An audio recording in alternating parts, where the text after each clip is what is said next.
Now, Cherry, other than, so I figured out what's been causing my wear and shakiness is my upper control arm. I'll just show you here. These bushings here are kind of shot basically, and yeah, I bought these adjustable ones, but for some reason this thing doesn't seem to fit on them. And of course, you know, I'm very weird. I need to be like, you know, I need to run the same company, this and that, and like, you know, buying Skunk 2 and all that is a little expensive, you know. But anywho, I have these other eBay ones off the, I have other ones too, but the bushings were just shot. Sorry, I'm trying to show you guys. I have these other eBay ones, but like they aren't, like the bushings themselves aren't that good either. But as you see, is like it sits flush with the doohickey. So I am honestly unsure if I should run the brand new ones or not. But also that's why, like, I fucking hate buying this eBay shit. Is like, you buy it and you get it and it's like, in the picture it shows it's all together and everything, where I got it and it's definitely not together. And then like, for these to even work, they fight each other, because obviously it's not the same length. But also, if you get this bracket piece to slide down on one of them, it only goes down to there. And then there's like not a big enough hole for these things to go into. So I'm kind of thinking that they're not gonna fucking work. So I'm not sure. And then I have a couple other pieces, like for your brake pedal and clutch pedal, there's like a rubber boot that like pushes in the sensor. That broke. And then literally all the rest of my cars don't have it, so I bought that. That's still on its way. I also bought new pedal covers, although I don't need a gas and brake, but or actually I think I do for both Midnight and the new car. Bought those for them. But yeah, so currently I have that kind of going on. Basically I have a brand new front end in this car as well. You know, you guys seen I got new brakes and all that. All that's been awesome. I kind of made like a after a month kind of like of driving her. The only downside is like my whole exhaust kind of like got fucked up and broke. Now I currently have my test pipe broke, but now I have the SI header on now. I have a Blocks Racing test pipe, and then I have a Yanaka hatchback exhaust on there. So the exhaust doesn't come all the way out to the bumper, and then, you know, my chassis is starting to rot out a fair bit in the rear, and all the oil burning just kind of collects in here, so that's a little bit of a bummer. But you know, I've put almost 20,000 miles on it since last year, I guess, because it was like 150 I was at. But you know, everything's here. She's still doing her thing. Just the downside is the rust is getting worse, and you know, there's only so much you can do, but as well as the bottom end is getting tired as well. So you guys seen how clean this car was. at least engine bay wise and stuff. But as you see, especially like I re-cleaned everything when, you know, we did this whole swap.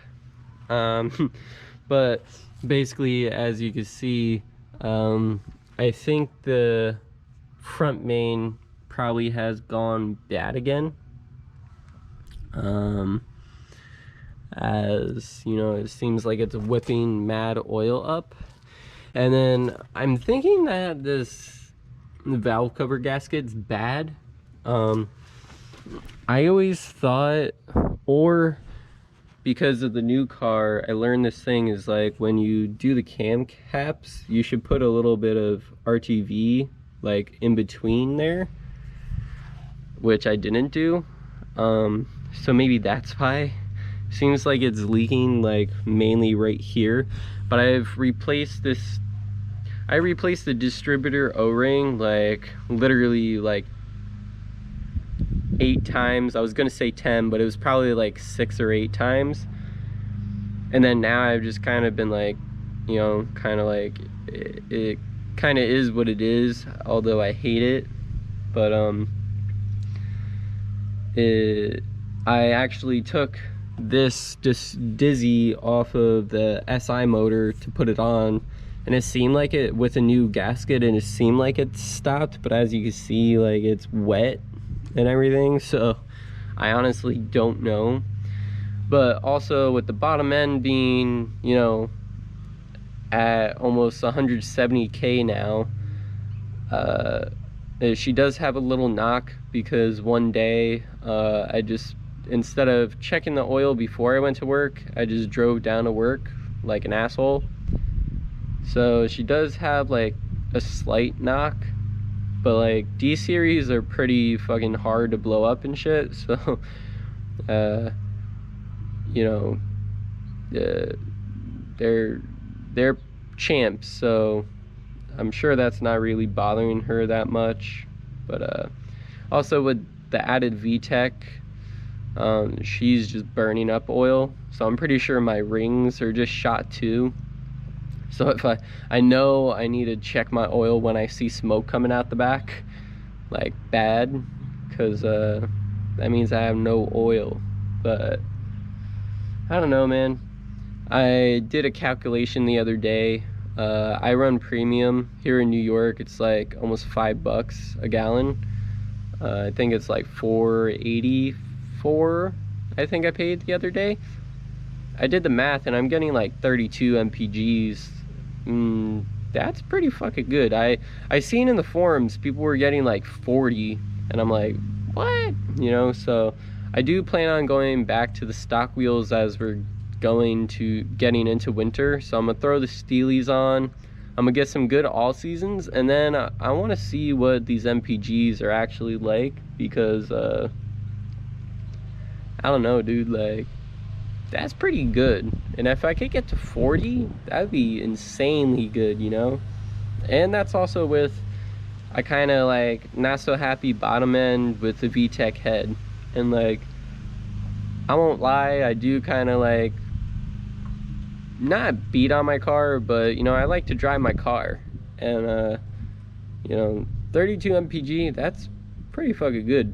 I'm getting it almost too, I always get scared, but I think either the gauge cluster, like the gas gauge is just like not reading properly, or maybe the gas gauge reader, like the float in the actual gas tank is maybe going bad.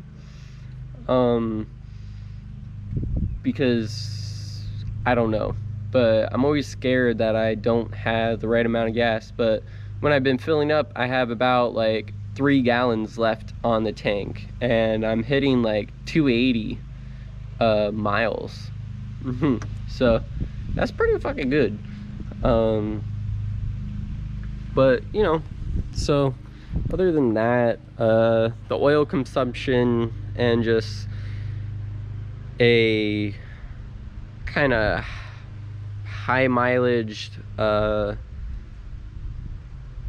car, I guess, the Mini-Me swap is not that ideal, but it's pretty ideal. It's nice to get the little juice of power. Vtech only kicks on at 5 grand. Since I got this new car, I do have a Honda SV3 that I threw in this, and I made it kick on at 46, and oh my god, what a huge difference. But I just didn't want to continue, and it was annoying because this car is auto, so I had to unlock the transmission, then start the car, and then, you know, put in drive and go. That was getting pretty annoying, so I just like did away with that. But I don't know, dude, this thing is just dope, and it's probably like one of my most favorite cars ever. You know, and I'm trying my hardest to keep her and not do away with her, but also, you know, kind of gotta move on with things, and you know, I'm pretty bad with doing that, I'll be honest. So